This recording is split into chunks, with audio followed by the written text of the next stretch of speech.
The country. Home sweet home. 155 acres of the quiet life. Enough country to run some cattle. Grow your veggies. Fruit trees. Serenity. This is John Jenkyn. This is QGC, it's Kenya, BG Group, Kenya Fields. These are my neighbours. The worst neighbours you could ever have. So what's it like? Like a nightmare. Doesn't stop. 24 hours a day. Roaring, screaming, traffic, compression stations, smells. It rains and it doesn't smell at all. What can I say? Sick kids. They don't sleep. When they do sleep, they moan and groan all the time. When they're awake, they pretty much do the same. It's either pain or taste, I suppose. Aaron continually whinges for something to eat, something to drink, trying to get rid of the taste in his mouth. This is my son Aaron, and why we're doing this is because it's his future. We bought the farm for somewhere for him to have for the rest of his life. Aaron was born with quadriplegic cerebral palsy, extra sensitive hearing, and a fast metabolism, which all work against us at the minute. He hears the machines miles away. QGC know this. They have a report from the Cerebral Palsy League stating 3 years ago the things they should do. At least some soundproofing of the house. Still waiting. They have done nothing except for run us in circles and cost us money and health. Yasmin, well, she's come to the point where she sits in a room all day and just doesn't go anywhere. No friends anymore, shunned from the community. Being forced out of town, a town the kids went to school in and were popular in, to now where no one acknowledges them at all. Why do you think that is? But yes, I don't know. I'd say that yes, a lot of the influential people around the town have probably been signed up by the gas company. And yeah, you Our keep... friends and neighbours have, yes, and they have rung and told us that they can no longer come here and we can no longer go there because they have signed contracts. With QGC. Yep. So it's easier, once you sign their contracts, it's easier not to have visitors. So confidentiality agreements. Oh yes, they're good at that. Because if I sign mine, I've got to restrict anybody that comes here to what they say when they leave, about what they heard, felt, smelt, or witnessed the whole time they were here. So for government departments to come, I would have to have my own confidentiality agreements drawn up for anybody to sign that came. Even the therapists for my son, my daughter, and we have sometimes 3, 4, 5 a week, which would be a cost to have them drawn up. Very few people understand what this is like, do they?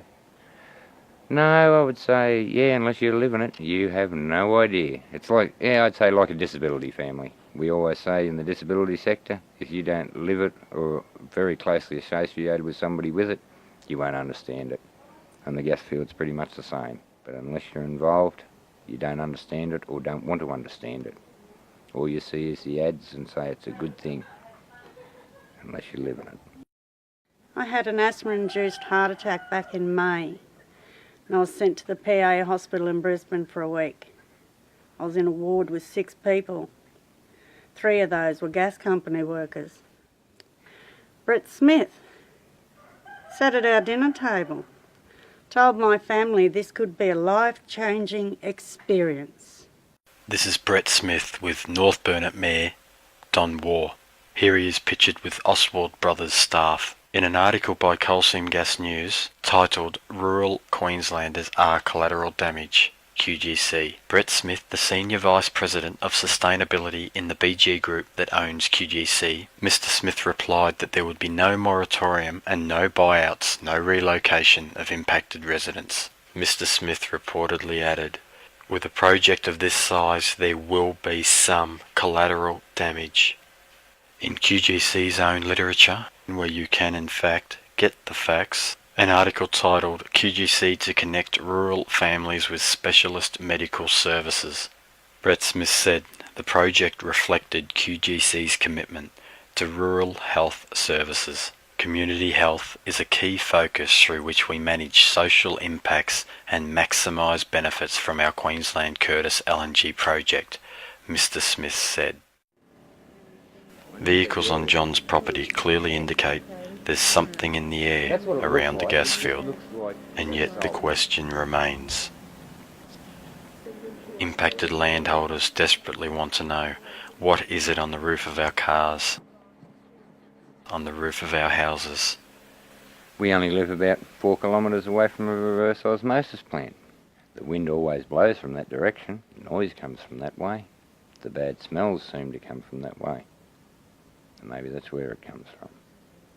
What's the government told you? It will be sorted out in due course. Complain, no help.